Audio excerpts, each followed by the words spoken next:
Very nice. It's got us up and running here. I thought it was going to make things a lot easier, but apparently not. Okay, welcome to all of you here today and to those of you watching us on the web.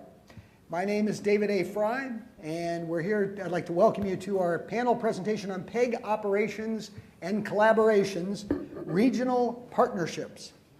Our panel today, starting at the far end there, is my good friend Tom Hansen, who is the production coordinator, City of Palm Coast. He is also, Tom serves as our board secretary for the Florida chapter of NATOA, also known as FLATOA. And then next comes Kathy Bisbee. And Kathy comes all the way from California, from Gilroy, California. She's the executive director of CMAP, CMAP TV. We're going to find out more about that in a moment. Then next is Merlin Renicky, executive director, Montgomery Community Media in Rockville, Maryland. And right next to me here is Bill Suki from right down the road here in Orlando and Orange County, general manager of Orange TV. Now, each of our presenters is going to speak for a few minutes. They'll tell you a little bit about themselves and a little bit about how they are benefiting from these kind of collaborative partnerships. As for me, it's been a very long, strange trip. And I just want to go over that pretty quickly because I've kind of been, I wouldn't call it a master of all trades, but a jack of all trades anyway, master of none. Worked in radio, local TV news, onto cable. I've established and managed small access facilities in Akron, Ohio, of all places, and a little town called Wadsworth, Ohio. A number of years back, I started a freelance production company. I was a freelance producer for 16 years under the name Friday Productions. After taking the plunge and moving to Florida in 2002, I entered the public sector, going to work for Palm Beach County here in South Florida as a producer-director for the government access channel PBC TV. In 2005, I went to what I like to call sometimes the dark side of regulatory activities and was manager of the county's cable television office, regulating all cable activity, including construction in the right-of-way and a number of permitting issues, consumer complaints, a whole variety of things. In 2007, as you may know, the state law changed here in Florida. We went to statewide regulation, and that was pretty much or statewide franchising, which was pretty much the end of regulation as we know it here in Florida. So I convinced the county to let me keep working there, and I was moved back to the PEG channel, PBC TV, and I work basically as a public relations and promotions person for the channel. Among other functions, I assist with programming and kind of as an assistant manager of programming of sorts. I also proudly serve as the president of the state chapter here in Florida, which, as you may recall, is FLATOA. As I said, each of the presenters will speak briefly. I would ask, as always, that, as they always say, lock phasers on stun, put your cell phones on silent, and that brings us to the amazing Bill Suki. Let's hear it for him.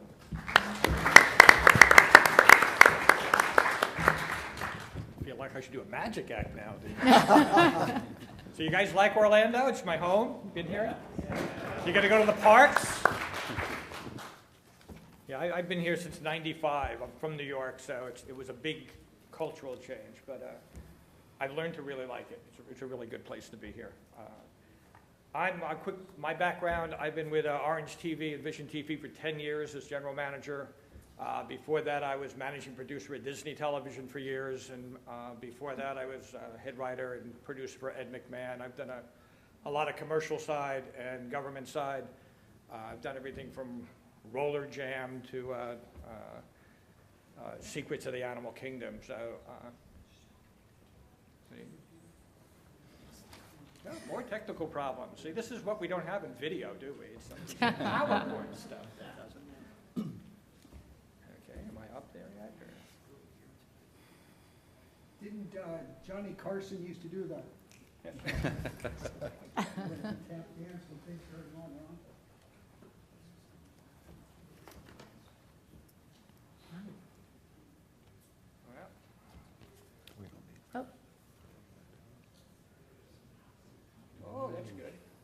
Reminds me of the 60s, because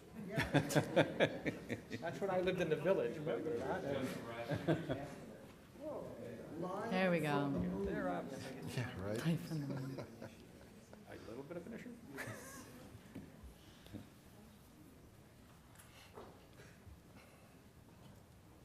Okay, there we go. There's the movie. All right. Thank you, and I'm sorry. Thank you.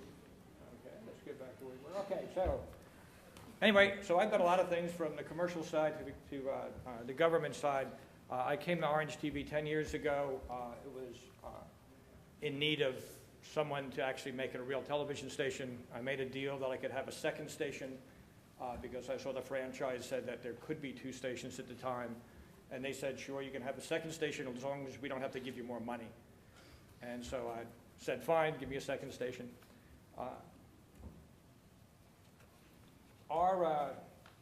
We have 2 stations. Orange TV is our government station. We do over 250 meetings a year.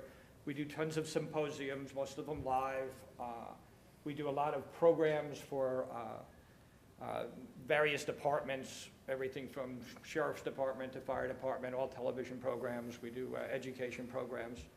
But basically, it's a government program. It's our C-SPAN program, 24/7. Both channels stream 24/7. Both channels are on cable, all the cable here 24/7. Beginning October 1st, we will have a 15,000-watt low-powered station, so we'll be broadcast on channel 29, 2, and 3. Both channels 24/7. We have everything up on the internet. We have a separate server on GoDaddy, so all of our videos are on demand. You can watch any of our programs. You can go to iTunes, Orange TV FL, see all our programs. If you'd like the programs, you can download them. Everything starting this year was all HD. We're pretty fortunate with the equipment that we have, so that things are working really well that way. Vision TV, we modeled after PBS. I still own a production company that does a lot of documentaries for PBS and does television programming. And local PBS just wasn't really local. Most PBS stations take their feed, and you don't really have local programming. So what we did is when I created Vision TV, I created it kind of like PBS. We create children's shows, senior blocks, art blocks. We do a lot of performances.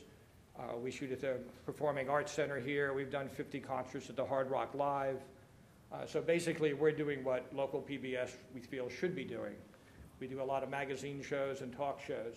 We used to supply local PBS with over 15 hours a week, and then they sold their franchise to UCF, the college, and right now we're working with them to try to put more of our stuff on their channel, but right now they're just taking the feeds.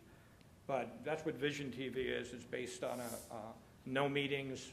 You know when things are. We put everything in blocks. There's a senior block, a children's block, exercise blocks, and then we move those blocks around different days, so they're not stripped across except for early exercise shows that are stripped 7:30 in the morning. Creating partnerships for us has done a lot of things. It's maximized all of our opportunities. We were able to pool some resources, definitely reduce cost in producing the stuff that we produce. And we have a lot of diversity in our content, especially because we have the 2 stations. So the second station isn't government related in the sense of the programming that we do. We have 4 basic types of collaborations. When I first came to Orange TV, the main thing I wanted to do was to build bridges to outside organizations, to nonprofits, and to other government agencies for us to show that if we work together, we can do a lot more. It took a little convincing for the arts organizations and all to say, okay, yeah, we'll get the rights to allow you to shoot ballets and to shoot symphonies and philharmonics and the like. But once they saw what we could do and how it benefited them, it turned out really well. So we have content partners, distribution partners, occasionally equipment and production partners, and then we have partners in sharing raw footage, which has been very important with us locally. Content partners, you can find content partners to collaborate with almost anywhere. Now they do just that. They provide you with content. We can't produce ballets. We can't produce the Philharmonic symphonies.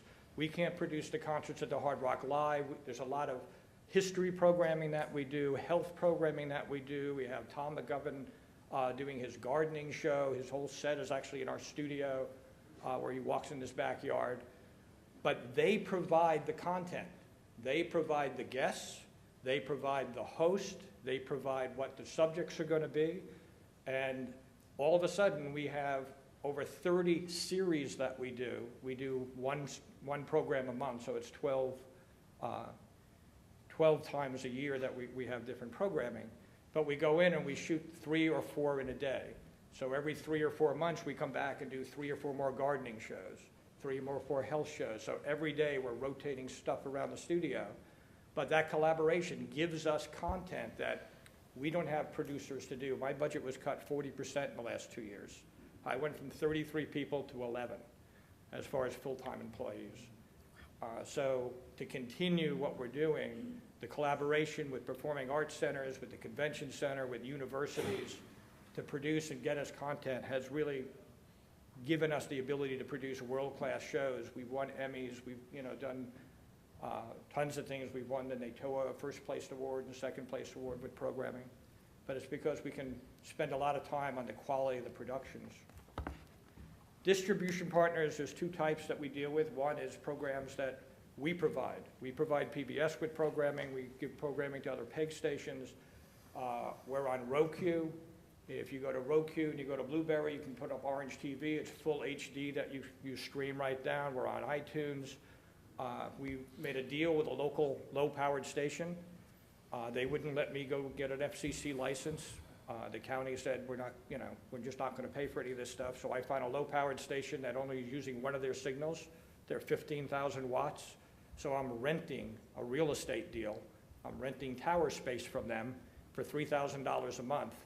So I have 2 channels now that will be broadcast. They don't have to be digital, and I mean, they are digital, but they don't have to have internet, or you don't have to have one of the cable companies, AT&T or Comcast or Bright House, to see the things.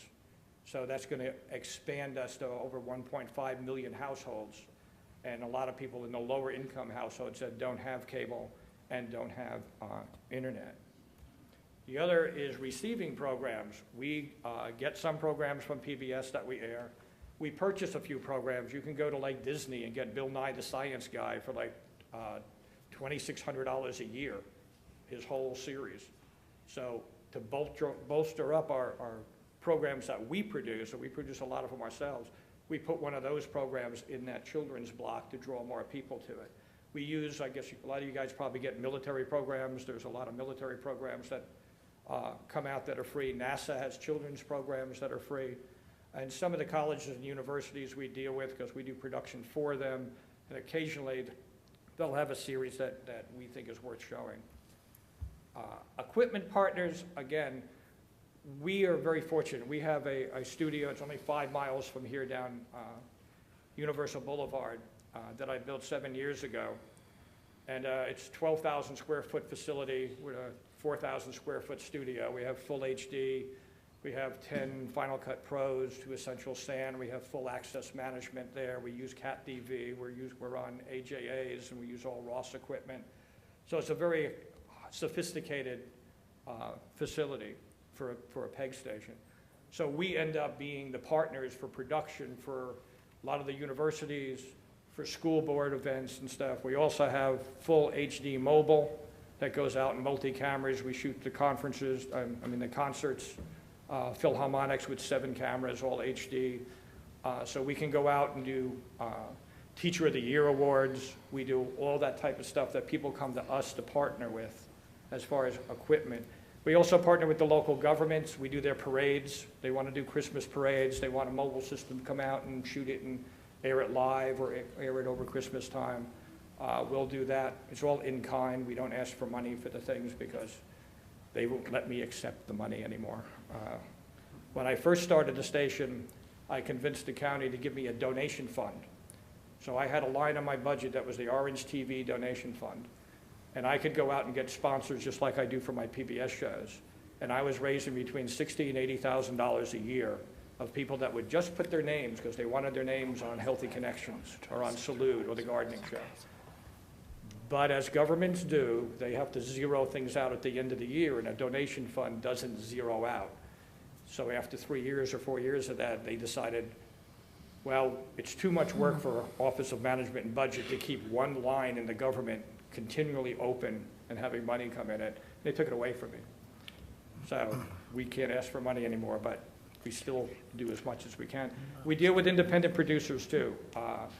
Different producers have ideas for shows, they'll pitch it, we'll come in, we'll decide if that's something we want to do because it's something we need. And again, it's content that they're giving us.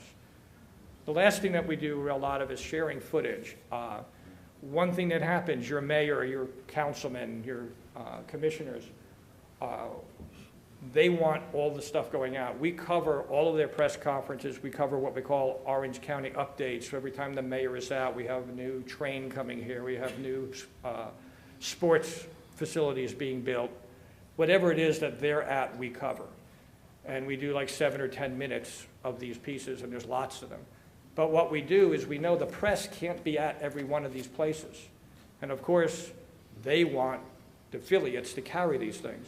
So what we do is, as soon as we get back, before we even edit our piece that goes up, we take the field footage, the B-roll and the interviews that we've done, we put them up to an FTP site, and it automatically emails all of the affiliates in the area that there's footage there for you. They can go up, take it down, write a story around it, use the footage, use the interviews, and get it on the news by 5 o'clock or 6 o'clock every day that we go out.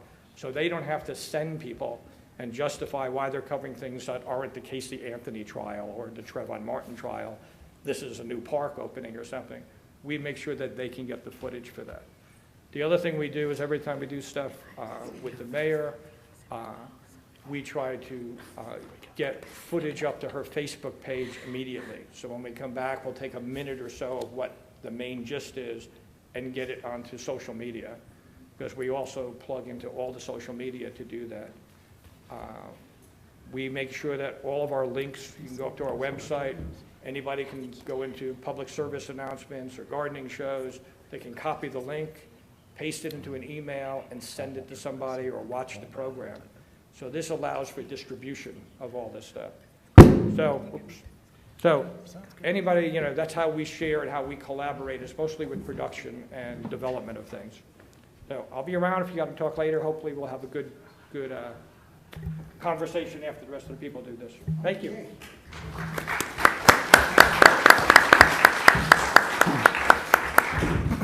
Thank you, Bill.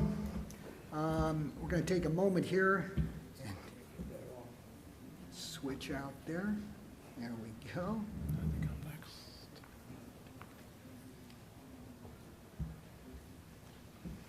And next,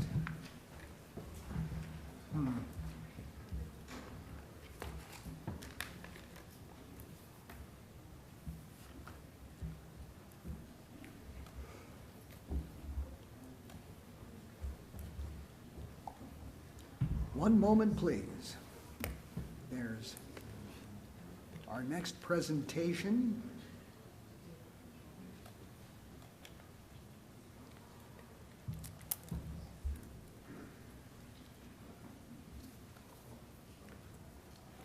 And there we are. That's mine. Yep. That's Oh, mine. you're next. You're next. Am I next? Oh, okay. Tom, That's what happens. sit back down. But Whatever wait, gets pulled up is next. That's Provide right. that That'll be diversion. fun. Up next, the award-winning Merlin Reinecke. thank you, David.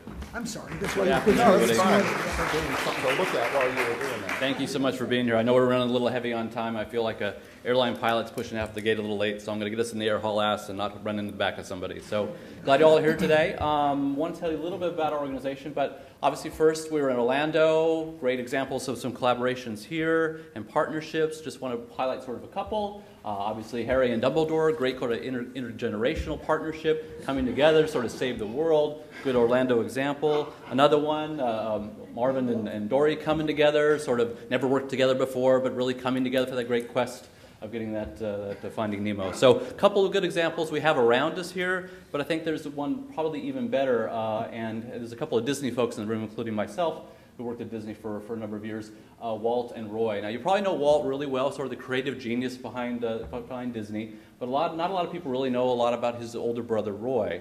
Now these two worked together for the space of over 5 decades in building the Disney company.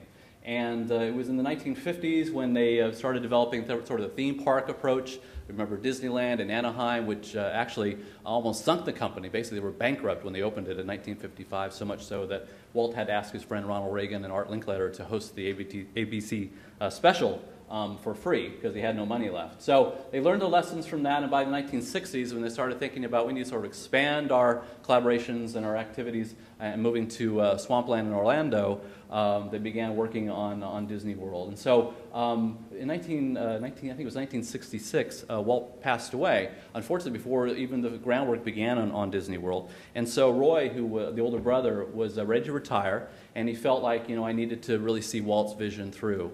And so for the next 5 years, Roy personally oversaw the construction of Disney World. And on opening day in 1971, where this picture was taken, Roy stood at the dais and on the spot changed the name from Disney World to Walt Disney World in honor of his brother. Again, a great collaboration between two brothers over a long period of time on two kind of fundamental aspects, both the creative content as well as the financial aspects. And really, when I look at, and hopefully all of us look at collaborative goals, we really need to think about content. We have TV channels, we have broadband websites, we have other distribution platforms today and in the future that we need to feed. And so content is a key part of any collaboration that we look at as an organization. Of course, there's the financial aspect. Whether you work for a government entity or a nonprofit organization, you have to run your organization like a business. In the nonprofit world, we say, no money, no mission. So we really have to keep a good handle on that, as Roy and Walt did moving forward. So a little bit about Montgomery County, if you're not familiar with it. It's just north of Washington, D.C. It's home of about a million people now, just over 1 million people. Very diverse, if you didn't know much about Montgomery County. About a third of the folks are, in Montgomery County born outside the United States, so a lot of diversity there. We have great affluence and also a lot of poor sections of the community. Our organization is the P in PEG. We're the public access organization. We have very active E's and G's as well. We have 11 different channels in Montgomery County. And so it's a very diverse area and a great opportunity for PEGs to really serve the community. So talk a little bit about what we do at MCM in terms of some collaborations that we're involved with. Again, thinking about that content and thinking about the financial considerations. One example that we have is a small organization we work with called Docs in Progress, which is a small nonprofit that teaches people, both adults and kids, how to make documentaries, short documentaries, sort of a lost art. It's something important. And so in terms of content, those documentaries are produced and they come to us. We push it out on our channels. We push it out on our broadband website. We actually included our instructor in teaching the class, so there was some revenue sharing between us. So it was a good collaboration that got us both of those goals moving forward. As an organization, we also host many small business networking events. We have a relationship with the U.S. Small Business Administration, local chambers of commerce, local banks. Many of those are interested in job creation. And so by getting those people in our door into our facility, it raises interest and awareness about MCM and the resources we can provide, and also some revenue opportunities, some work-for-hire projects that we can look toward some of these organizations as well moving forward. In Montgomery County, newspapers still matter. We have Post-Newsweek's the Montgomery Gazette there, and we do some trade out with them. They have quite a large need for some video production, so we do some barter and some trade with them. And in exchange, we get some display ads in the local newspaper, which drive revenue, drive class attendees, and things like that. So there's some just quick examples of collaborations that we're involved with at MCM in Montgomery County. In addition to within our shop, we also have, as I mentioned, a lot of PEG organizations in Montgomery County. During the economic downturn, starting right about fiscal 2009, the Montgomery County Council really encouraged us as PEG entities to get out of our silos, think out of the box, and begin to look at ways of collaborating and working harder together. Not consolidating, but looking at ways that we can partner up and do things more effectively and better serve the residents, diverse residents of Montgomery County. So one of the ways that we did this, we formed kind of a formal governing organization, what we call the PEG Governance Board. And when we were starting to form this, I reached out to Sue Buskey, who many of you know, and I said, are there any good examples of really formalized PEG governing organizations around the country where the PEGs are really, truly coming together in kind of a consolidated or extreme collaborative sort of structure? And she said, no, There were no examples of that, no good examples of that. There are lots of examples, but not particularly good ones. So we had to kind of step back and say, okay, what are we going to do? How are we going to do this? So the PEGs came together where we have the government entities in addition to the local community college and local K through 12 district come together with the PEG with the public access organization in forming this PEG governance board. And there are lots of things that we do together, the ways we formalize our collaborative activities, but four ways I want to sort of point out. One is that every month we get together as a PEG governing board and meet formally and talk about issues and discuss. But twice a year we get together and actually form both strategic and work plans for the organization. So we look at it on a quarterly basis. These are the collaborative projects that we're going to be working on together. Sometimes they're technology, sometimes they're programming, other kinds of things, broadband initiatives, things that we're going to be doing to working together on this whole collaborative project that we then present to the county executive as well as the county council. We have probably maybe about 80 or 90 combined staff if you put all the PEGs together. All of us are shooting video, all of us are doing stuff on the web, all of us are producing content. So we try to look at ways of getting together to learn and upgrade our skills and learn about new technology. So we do staff training related to that. We also get together as a PEG governance board working with our engineers of the individual PEG entities and looking at collaborative and collective ways that we can purchase equipment together, making some decisions that, again, as a board about that equipment that we need to buy collectively and individually, and making decisions on that HD transition and other things that we need to be doing from a technology standpoint. And then finally, we're all out in the community covering different events. There's parades, there's festivals, there's county council meetings, and other kinds of press conferences and things going on, some of which we each covered. So we try to have this sort of virtual assignment desk where we're collaboratively sharing information about what are you covering on Tuesday, what are you covering on Friday, is anybody going to grab this press conference or whatever, and trying to collect that information so there aren't 5 of us showing up at the same darn event. So we're trying to work together on sharing information and just doing something a little more informally, but that works pretty well. A couple of examples of things that we do is election night coverage. Obviously, everybody has elections that they cover in their county. Usually it's the public access organization being the independent entity that's kind of leading up that charge. But it's an activity that we really couldn't do by ourselves. Our staff isn't large enough to be able to cover, in 2 studios going. We have crawls with updated information, Board of Elections live shots. We have stuff from people's campaign headquarters, a lot of stuff going on. So the PEG comes together when the elections happen and really works in a very collaborative way under the auspices of an executive producer on being very effective in terms of covering elections in Montgomery County. And we've got another one coming up after the turn of the year. Another activity that we do, one of the more unusual, newscasts in the country is what we call County Report This Week. This was begun about 3 years ago. Again, it's a collective activity by the PEGs to step up news coverage in Montgomery County. Again, at that point, the Post and the Gazette have been pulling back on their local news coverage, as many newspapers are around the country. We said this is an opportunity for us to step up and show the value to the residents of Montgomery County and hopefully elected officials about the services and the content that we can provide. So this is actually a collaborative effort between about 5 different PEG organizations on a weekly basis of putting together a collaborative newscast. So they get together on Monday afternoon, so these are the stories we're kind of working on, these things that are coming up this week, these are the things that we should be covering, and really by Thursday when we shoot the show itself, this is the sort of the output. So this is very unique opportunity for us in Montgomery County to really show the value of things that we can do on a collective and collaborative basis. And then just sort of finishing up, MyMC Media is our relatively new broadband website that we have. It's very video intensive. We get a lot of traffic. We get about 225,000 visitors a year to the site, about 65% of those unique. 30% coming to the site are off mobile platforms now.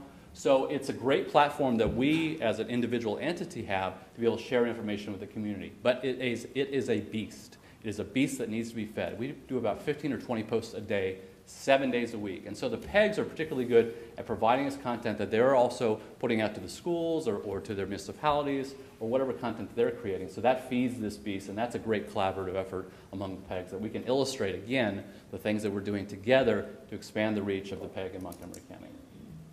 Great, thank you.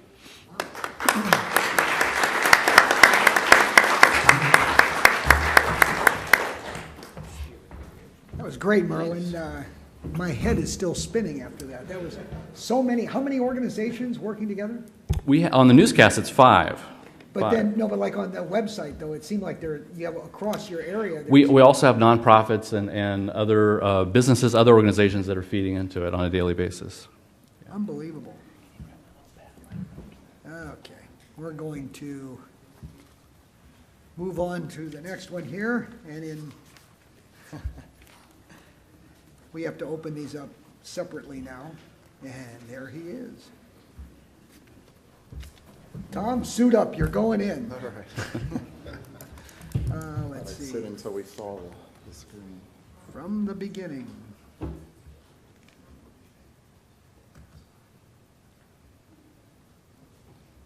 Here we go.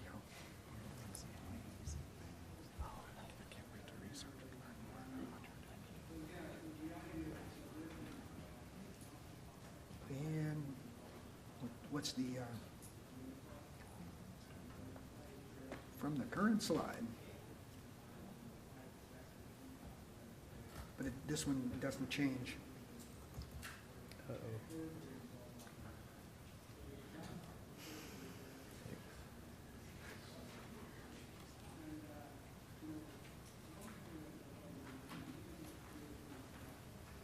Do you have any effects? Do you have any effects on your slides or anything? No. Maybe you could just run it from the, not the full screen. Desktop or something, right? Well, it's not there.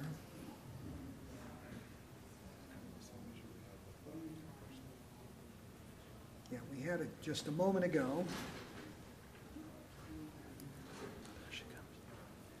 Yeah, totally. She's not feeling very well.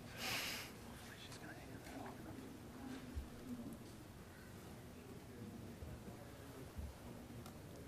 Oh, this is Merlin. Okay, Mine seemed to go okay, but now they're trying to pull us I thought that it was. We should all just make presentation videos, so that what fun thing we don't have. I want to save some travel too, right? do that. Do you want to switch? Do you No. want me to go first? If mine's up? Yeah. Do you want to switch us, David? Because Yeah, mine's I up. think we better. Okay. Here he comes, Here he is. Just because hit the I'm day. not even seeing it now. And that one doesn't switch.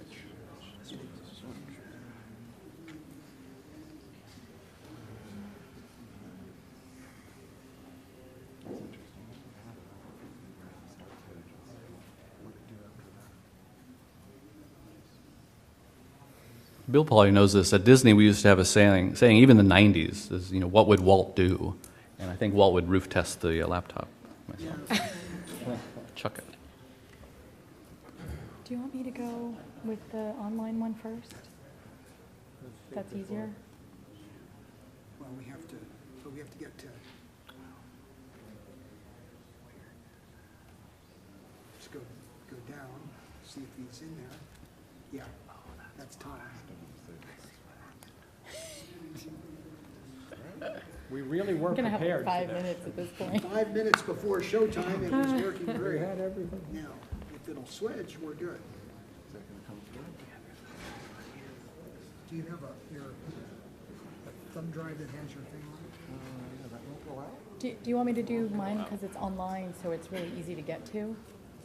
If you're Well, let's having- do that. Okay, I'm happy to switch. Pop this in later? Yeah. Well, let's pop it in now, but we'll be able to pull it up. Okay. Anything happen?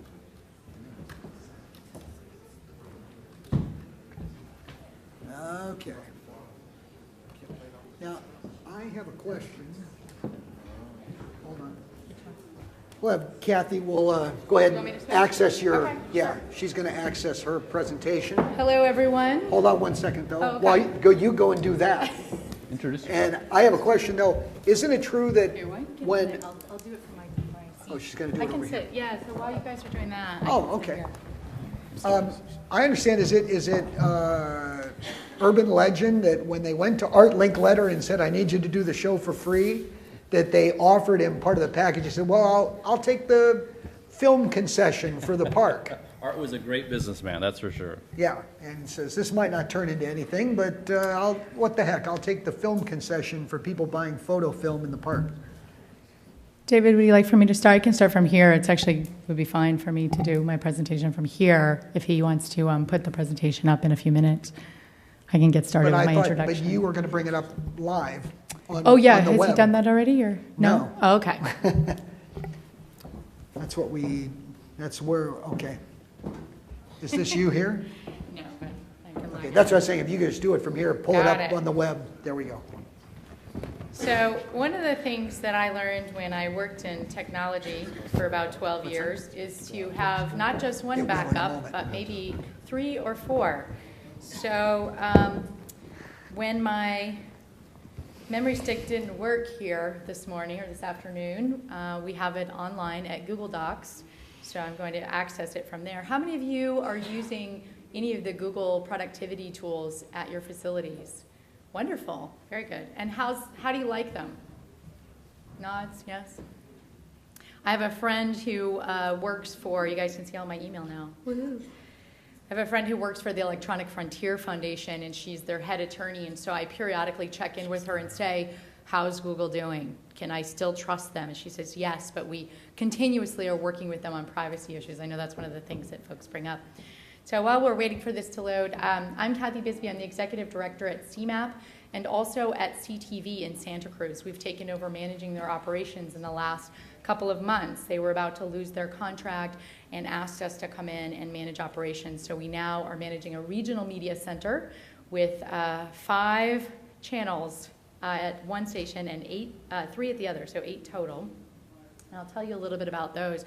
My background is primarily, I'm originally from the state of Maine, and I spent the first 8 years of my career doing community organizing work, like our president, on all kinds of different issues. I went to California to do grassroots campaign work, so I worked with all kinds of folks on collaborations through that, having the union sitting next to the government staff, sitting next to the environmentalists, sitting next to the Food Not Bombs people. So I learned a lot about how to work with diverse groups and constituencies.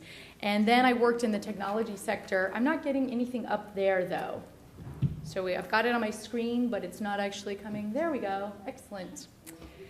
So I worked for the first 10 years of my career doing that, and then I worked for the next 10 years for a small internet service provider. It was actually the first one in, it was probably the second one in California, one of the first in the nation, called Cruise.io from Santa Cruz, California. And I was their tech support manager for a number of years, and then I became their marketing director, and then I went over to Silicon Valley and got to launch a social networking startup product nationally in 2006. Which was kind of an exciting time to be in Silicon Valley, and consequently got laid off very soon after as the bust happened, and got back into film and documentary work. I had been a producer at Community Television of Santa Cruz for 5 years when I worked for the tech startup, producing Cruise.io TV, which was a technology show every month. So I had some experience working in community media. And 6 years ago, 5.5 years ago, I came back into community media as the executive director at CMAP and realized that we had a very serious situation on our hands. DIVCA had passed in 2006, and we were not going to be able to have operating funds for any media centers in California that had extended through their contract with the cable companies. So we were one of those first stations that had to deal with that reality. So we've learned a few things, and really fancy technology here. We're scrolling. At least we have it, though. So I really believe that collaboration is a form of convergence. How many of you know what I mean when I say convergence? Some people, how many people have heard the word convergence in media and technology? Right. So there's a little bit of, what does that really mean anyway? So I put the definitions up here. One, I changed a little bit. Convergence, the act of moving towards unity, or union of uniformity, a meeting place, which I feel like a lot of our media centers are actually a physical meeting space, but also a virtual meeting space for people in our communities. Industries of devices that are turning into a unified whole. So a lot of times you hear convergence when you're talking about packages being bundled, internet, a device, computer, software, hardware, all of that.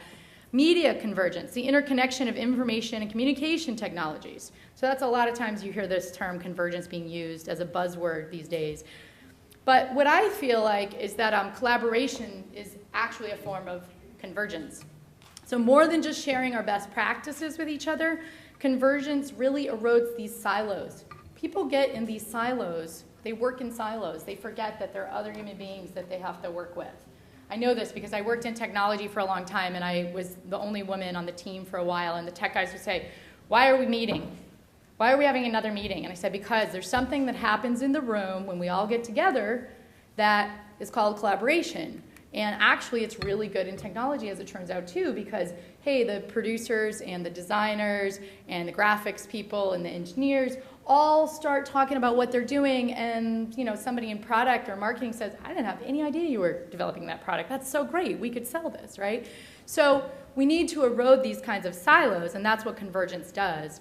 So creating organizational, departmental, re-envisioned products and services that can result in industry-wide changes in technologies, scope, workflows, community engagement, and increased efficiency and productivity. How many of you would like that at your media centers? Right? Increased productivity, more community engagement. Well, we'll tell you what our experience was. We have a case study right here. So regional collaboration as Convergence. And one of the reasons we got into this work is that I was a brand new executive director, and I started calling folks around the state saying, Sue Buskey in the back was one of them, and saying, hey, how does your media center do payroll? And then, how are you guys doing production services? Are you doing fee-based services? How are you surviving post-DIVCA? So we organized 7 media centers in California that had very similarly aligned interest and also visions for the future of what public access and educational government access could be. And we got together and we started meeting regularly. And then we got an AmeriCorps together and shared 3 AmeriCorps across 3 different locations. So that's how the collaboration started with our other organizations. But CMAP has recently collaborated with CTV. You could see some information about our organizations. You're probably wondering what a PEG is. Anybody know what a PEG is?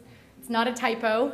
It's CMAP has a public channel, 2 educational channels, and we have 1 hardwired government channel that splits geographically. We air about 3,000 hours of government meetings every year. We work with 7 different municipalities. At our media center, we have about a $450,000 budget. We are learning to run our station on just 2 people, because that's what post-DIVCA, no operation funds, is requiring of us. CTV is very different. They are 18-year-old PEG. They have extremely active members, very traditional funding under franchise agreements.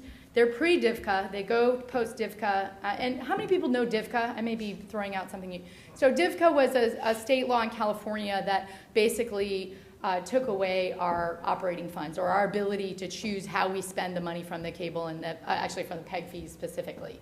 So we are no longer allowed to spend our PEG fees towards operations. So no money for personnel, only for capital equipment. So I have, $300,000, well, $250 about that I can spend from the cable companies from PEG fees. I'm only allowed to spend that on capital money, on equipment. Well, if you don't have personnel, if you don't have people in there to run all these programs, how are you going to have a media center? So we've been looking at that challenge and coming up with some solutions that we think are addressing it. Big cultural change happening at Community Television of Santa Cruz County. Very liberal, very outspoken community, lots of members. I hear from members every day about the changes that we're going through, and from the staff every day, because they're very connected to the community and to the station. So we've been working on this for about the last 3 months, but I just wanted to give you a sense of what these 2 stations are about. So what does collaboration look like to these 2 media centers that are working together? There's 2 different kinds of collaboration that we have identified. One is mutually beneficial community collaborations. We collaborate with 7 different agencies to manage INET resources. We operate 5 weekly after-school programs. We serve 600 youth every year. This is just at CMAP. We provide production services for 4 local government agencies and 4 others in Santa Cruz now, and providing digital 21st century job training, and we partner on grants and programming. There's also workflow collaborations that now, with the 2 organizations working together, we're able to merge some of our workflows, merge some of our staffing and our positions, and find efficiencies where in the past we'd expended a lot of operating costs. So between organizations, between teams, across departments with similar shared programs and projects. For example, our productions team from both organizations is meeting regularly to have conversations about how they structure their workflow and how can they create efficiencies in that. And, they thought, oh, well, there's nothing we can do to be more efficient, Kathy. We work really hard. We have tons of work. But there's always something that you can do. And as you dig into the weeds on it with each other, with the two teams that understand how each other work and learn more about each other as you go along, there's actually quite a few things that we've identified as ways that those teams can work together, share resources, and also become more efficient and do more with less. We're also sharing equipment. We're sharing policy development, leadership development, and our AmeriCorps. All right, there's somewhere another slide.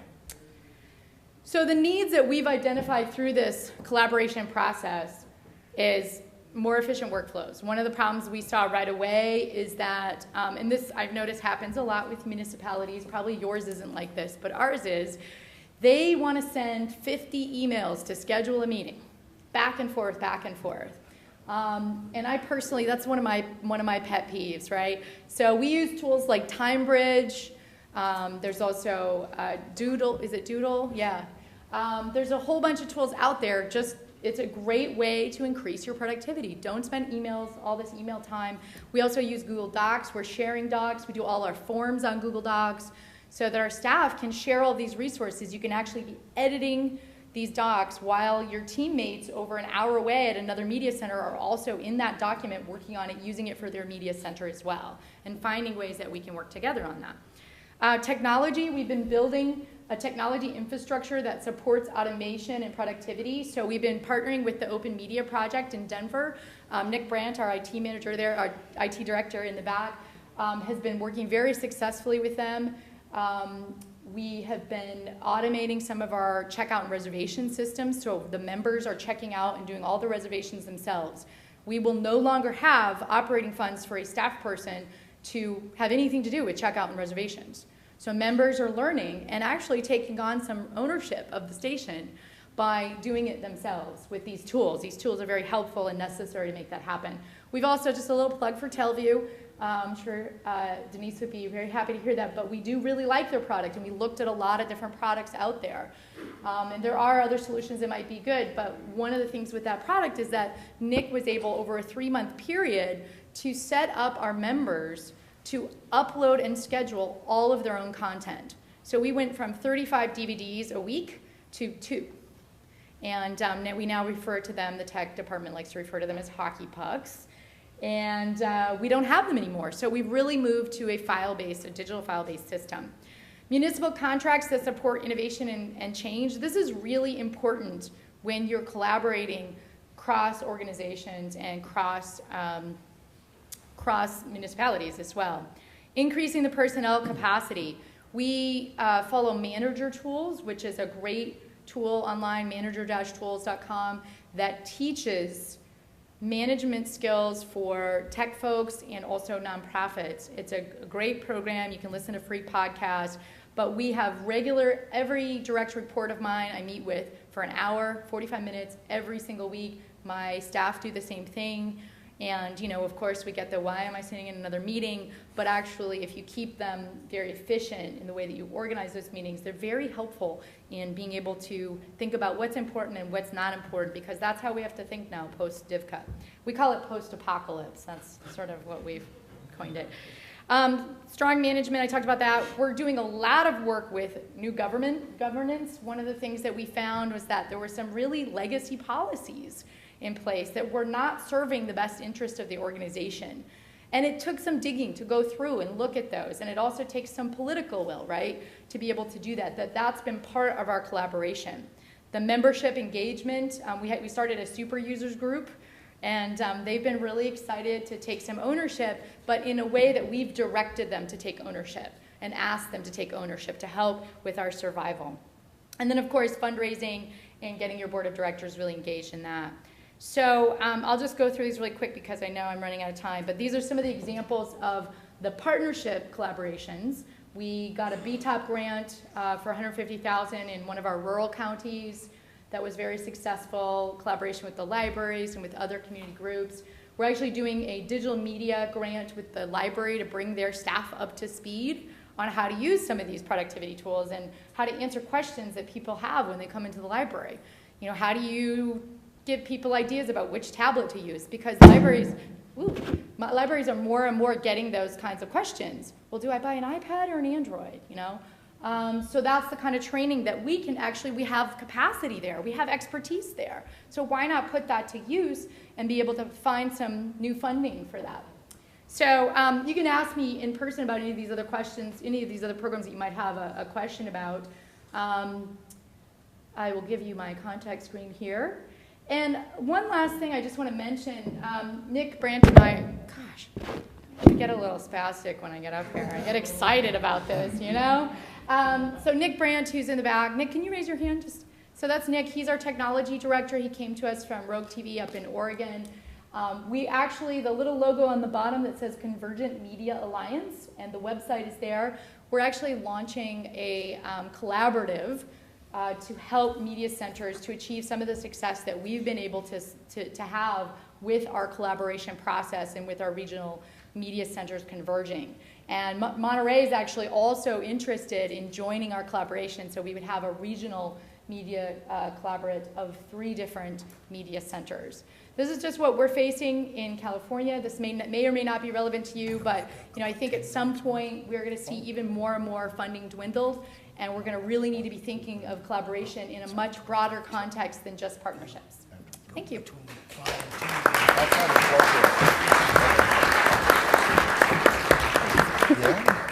Thank you, Kathy. We are moving right along here, and we certainly appreciate everyone's patience. Now we're going to move to our next presentation here. Get the hook out. I don't.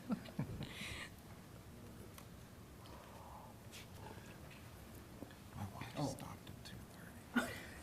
And there we are, That's when we started having the problem. just like clockwork. If you believe in solar We're going to try to have time, a little bit of time for questions. Get ready for that. Perhaps our panelists will be available afterwards. We want to get everyone out for their 3:45 sugar break as best they can. Let's see here, from the beginning. And there he is. Ladies and gentlemen, last but not least, my good friend Tom Hansen. Thank you, David. I'd like to say that our technical problems we can blame on solar flares. That's it. My watch stopped at 2:30, and that's about when all of this started happening. If you saw me looking at my watch, I was actually trying to get it to work. All right, let's see. Let me acclimate myself here as to if this is going to work down. All right, great. All right, my name is Tom Hansen. I'm the video coordinator for the city of Palm Coast. And I got started back in the 90s. As a graduate of Ohio State, right out of the gates, I started for a nonprofit civil and human rights organization in Detroit. I worked there for 5 years. It was called Focus Hope. If any of you get a chance, go online, Google Focus Hope. You'll be happy you did. It's a very inspirational organization. My paid career started at Cable 15 in Southfield, Michigan, where I was a producer-director. That led to becoming the executive director simultaneously of the Birmingham Area Cable Board, and I served that for about 2.5 years as well. It was through the Cable Board and that experience in Southfield that introduced me to NATOA. So, David, I'd like to thank you and NATOA for this, another wonderful conference and for having me up here. I can't exactly say where I heard this, but regarding the NATOA conference, some have said it's like graduate school, right? Classes, right? In a few days. Yeah, in a few days. It's squeezed together. David, it was you who I heard that from. So, and I'd also like to, in telecom, but I'd also like to add video production, because as you look around, there's an amazing level of talent in this room. And with that, can I have a quick show of hands? Let's move on here. Let's see what's the next one. I'll get to that in a second. Quick show of hands. How many people are involved in interlocal agreements or memorandums of understanding and that sort of thing? Good, a lot of hands here. That's what this is all about. Where's Palm Coast? That's the most oft heard question that we ever hear. And it is conveniently located between St. Augustine and Daytona Beach on Florida's East Coast, between St. Augustine and Daytona. We have the closest exit to the beach along I-95 for the entire eastern seaboard. So we're only about 3 miles away right there. All right. Palm Coast information. The city itself was founded in 1999. It's one of the newest cities in America. Area of square miles is pretty big. It's pretty impressive. It's in a rural county, Flagler County, and the population is about 77,000. And the weather is lovely all year round. But back to the population. Now that we're 77,000, that put us in a position of becoming part of a larger metroplex of Port Orange, Daytona, and Palm Coast. Well, that put us on the map. It enabled us to rise to a whole new level of partnerships and economic synergy with the other cities down there. Not our PEG channel, but the city of Palm Coast. So when you hear of Palm Coast and you hear it's a sleepy little town or a little retirement community, know that we are up and coming, if not the fastest growing metropolitan area in the nation. The city's population is projected to grow 9.4% over the next 5 years, and we're going to add close to 4,000 new households by 2017. So it's an exciting place to be. It was started in the 70s as a retirement community, and it's trying to be everything but today. All right, our PEG channel beginnings. We were launched in January of 2007 as a government PEG channel. It was founded under a chartered interlocal agreement between 5 agencies. The initial interlocal partners were us, the City of Palm Coast, the primary paid member, City of Flagler Beach, City of Bunnell, our Flagler County School District, and Daytona State College. Originally, we were overseen by a cable board consisting of representatives from each jurisdiction, but this aspect to our history proved to be temporary. And I guess at this point I could say quickly it's temporary because you had representatives from each agency overseeing yours truly, right? A closet with empty hard drives, a little playback system, a cubicle, and a laptop, no cameras. And a cable board of 5 cities saying, go do this. Yeah, that was a temporary condition. It didn't quite work the way we wanted it to, although it did serve as a transitional body governing the interlocal agreement, making sure everybody was on board moving forward.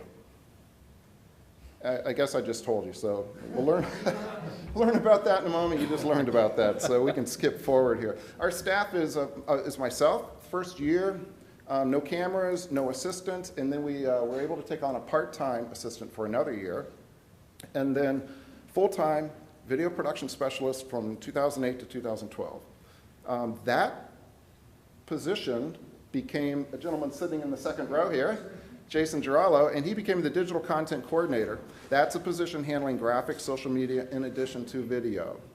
In my title, I have the word envision, create, evolve. Evolve is the theme, almost of the day, I think, is what I'm hearing. We all have to recreate ourselves, and we have to evolve all open opportunities that come to us and embrace those. What's on our channel? This list should look pretty familiar to most people here. I think we already went over some of this, so I'll kind of skip through this.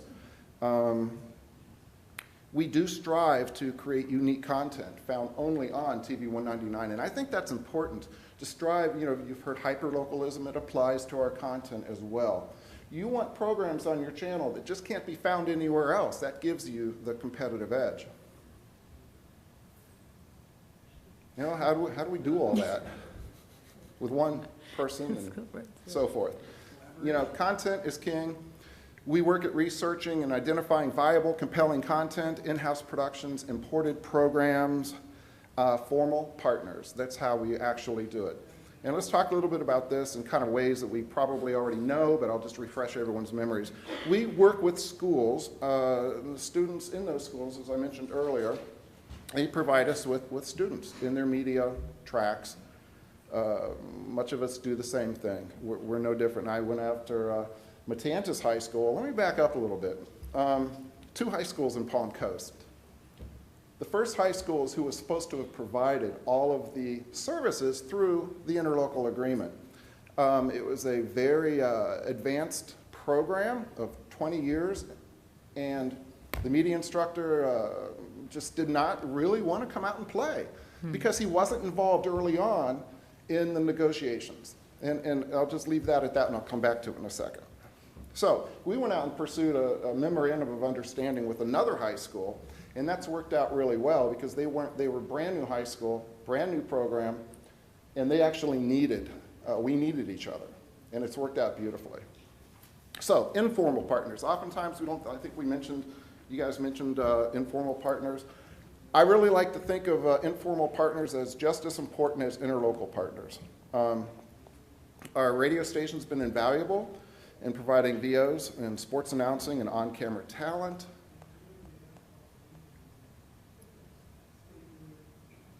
And here are our informal, more informal programming partners.